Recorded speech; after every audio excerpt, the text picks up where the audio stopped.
আসসালামু আলাইকুম। আজ আমরা যাচ্ছি মদিনা থেকে জেদ্দার উদ্দেশ্যে। আলহামদুলিল্লাহ আমাদের ওমরা শেষ করেছি আমরা, এবং আজকে আমরা চলে যাচ্ছি জেদ্দায় এবং সেখানে আমরা 2 দিন থাকবো। সো মদিনা থেকে জেদ্দাতেও আমরা বুলেট ট্রেনে করে গিয়েছিলাম এবং আমাদের সময় অনেকটা বেঁচে গিয়েছিল। আর জেদ্দাতে আমরা যে হোটেলে উঠেছি সেই হোটেলটা আমরা booking.com-এর মাধ্যমেই বুক করেছিলাম। সো জেদ্দাতে নেমে ওখানেই কিছু গাড়ি ড্রাইভারের সাথে কথা বলে আমরা একটা ট্যাক্সি বুক করে ফেললাম আমাদের হোটেলে যাওয়ার জন্য। জেদ্দা শহর দেখতে দেখতে আমরা আমাদের হোটেলের উদ্দেশ্যে যাচ্ছিলাম। প্রত্যেকটা দেশেরই ক্যাপিটাল আসলে অনেক বেশি ব্যস্ততম শহর হয়ে থাকে, তার কোনো ব্যতিক্রম নয় জেদ্দাতেও। আর জেদ্দাতেও যখন আমরা যাচ্ছিলাম আর রাস্তা দিয়ে, তখন দেখছিলাম মক্কা মদিনার তুলনায় এখানে রাস্তায় মানুষজনের মধ্যে এক রকমের ব্যস্ততা এবং গাড়ি ঘোড়ার পরিমাণও কিন্তু অনেক বেশি। আশেপাশে দেখতে দেখতে আমরা প্রায় আমাদের হোটেলের কাছাকাছি চলে এসেছি।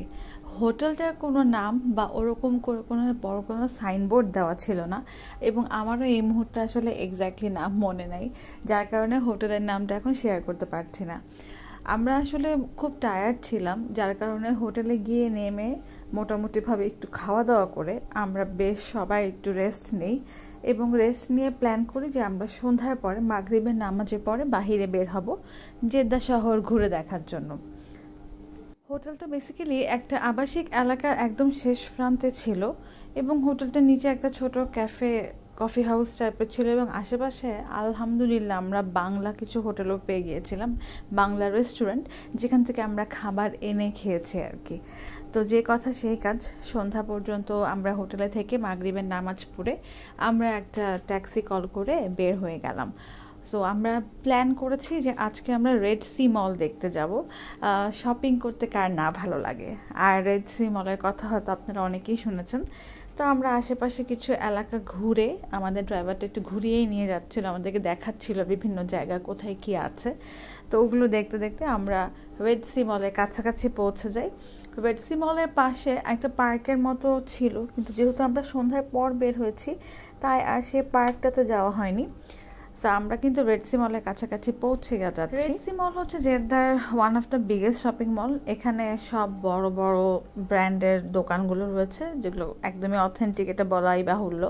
সো এখানে অনেক সুন্দর সুন্দর জিনিসপত্র শুধু দেখছিলাম, আমি চেষ্টা করছিলাম না কেনার, বিকজ আমাদের লাগেজ অলরেডি প্যাকড, এবং কিছু কিনলেও খুব চিন্তা ভাবনা করে কিনতে হবে, কারণ কতটুকু লাগেজে নিতে পারবো সেটারও একটা বিষয় আছে, যেহেতু আমরা মক্কা মদিনা থেকে বেশ অনেক শপিং করে ফেলেছি। রেড সি মলটা খুব সুন্দর। এখানে দেখলাম যে ওদের অনেকেই আর কি ফ্যামিলি নিয়ে ঘুরতে এসেছে সবাই সন্ধ্যার পরে। ওদিন মেবি শুক্রবারের আগের দিন, লাইক বৃহস্পতিবার ছিল, সো যার কারণে অনেক বেশি মানুষের সমাগমও ছিল। তা আমরা মলটা ঘুরে ঘুরে দেখছিলাম, এক্সপ্লোর করছিলাম সব দোকান টোকানগুলো, এবং এর পরে আমরা কিন্তু ওই মলেই দানুবের একটা ছিল, সুপার শপ ছিল, এবং যারা আমার মতো গ্রসারি প্রেমী আছেন তারা এখানে গেলে পাগল হয়ে যাবেন।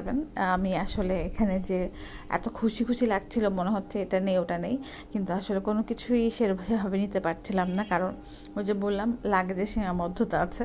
বা দানবের এই সুপার শপটা খুবই খুবই কমপ্লায়েন্স, যেখানে অনেক অনেক জিনিসপত্র আছে। আপনারা যারা গিয়েছেন তারা তো জানেন, আর যারা যাবেন তারা অবশ্যই দানবের এই সুপার শপটা কিন্তু ভিজিট করবেন। আমি আসলে আর কিছু না, ওখান থেকে একটা আইসক্রিম পিক করে আইসক্রিম খেয়েছিলাম আর ঘুরে ঘুরে দেখছিলাম। অনেক আর কি ড্রিঙ্কসের ভ্যারাইটিস ছিল। আমরা একটা ডেটের একটা ড্রিঙ্কস খুঁজছিলাম, একটা খেজুরের একটা জুস আর কি, বাট সেইটা আমরা ওখানে খুঁজে পাই নাই আনফর্চুনেটলি। বাট তারপরও আমরা ওখান থেকে কিছু জুস পিক করি, আর এই জুসগুলো আমি এর আগে ট্রাই করেছিলাম, যেটা খুবই মজার। এখানকার ফ্রুটসগুলো এত fresh, they not only looks fresh, তাদের মানে টেস্টও খুবই ফ্রেশ। আমি তো নিজেকে রেজিস্ট করতে পারি নাই, আমি আসলে এক বক্স স্ট্রবেরি কিনেই ফেলি, যেটা আমি আর কি খেয়ে শেষ করে দিই এয়ারপোর্টে আসার আগে। ওদের ভেজিটেবলসও খুবই ফ্রেশ, এবং খুবই ভ্যারাইটি আছে, অনেক ভ্যারাইটি রকমের জিনিসপত্র, নতুন কিছু ভেজিটেবলসও দেখলাম সেখানে। দেশে থাকলে আমি ডেফিনেটলি কয়েক প্যাকেট মাশরুমও পিক করতাম, বিকজ মাশরুমের প্রাইসটাও রিজনেবল ছিল এবং ইট লুকস সো ফ্রেশ দেয়ার। এই ড্রাই ফ্রুটের স্টেশনে এসে নিজেকে সামাল দেওয়া আসলেও কঠিন, এবং ওরা কিছু আমাকে ফ্রি টেস্ট করতে দিচ্ছিল, এবং ওদের বাদামগুলো এত মজা, পিস্তাশিওগুলো এত ফ্রেশ, আমন্ডগুলো খুবই মজার ছিল। আমি কয়েকটা ড্রাই ফ্রুট ওখানে টেস্ট করলাম, আখরোটটাও খুবই মজা লেগেছে। আমি জীবনও আখরোট প্রেমী না, বাট আখরোট মজা ছিল। অ্যান্ড আমার মতো যারা নুডলস লাভার, আমি কিন্তু ওখান থেকে 4-5টা নুডলসও পিক করেছি, যেগুলো খুবই ডিফারেন্ট টেস্টের ছিল, এক একটা এক এক রকম আর কি। যাই হোক, সব কিছু ঘুরে একদম টপ ফ্লোরে ফুড কোর্টের ওখানে গেলাম। ওখানে এই লেগো স্টেশনটা দেখে ওদের শোরুমটাও আমরা ঘুরলাম, কিন্তু আমরা কিছু কিনি নাই। আমরা পুরোটাই ঘুরে দেখলাম, বাট খুব ইচ্ছা করছিল কিছু একটা নেই, ছোট কিছু একটা নেই। বাট ওই যে বললাম যে লাগেজে এখন একটা সীমাবদ্ধতা তৈরি হয়ে গেছিলো, যার কারণে আমরা কিছুই পিক করতে পারছিলাম না। তো ঘোরাঘুরি শেষ করে আমরা ফুড কোর্টে যেয়ে কিছু খাবার অর্ডার করলাম। একটা বার্গার, পাপা জোন্স থেকে একটা পিৎজা নিয়েছিলাম। পাপা জোন্সের পিৎজা খুবই মজা লেগেছে, অ্যান্ড ডেফিনেটলি আলবাইক। সো এই ছিল আমাদের জেদ্দার প্রথম দিনের ঘোরাঘুরি। তো সব ঘোরাঘুরি শেষ করে আমরা চলে যাচ্ছিলাম বাসার দিকে। বাসা মানে একদিনের বাসা, যেটা আর কি আমাদের হোটেলের দিকে। সো এই ছিল জেদ্দায় আমাদের প্রথম দিনের ঘোরাঘুরি। Thanks for watching. সবাই ভালো থাকবেন।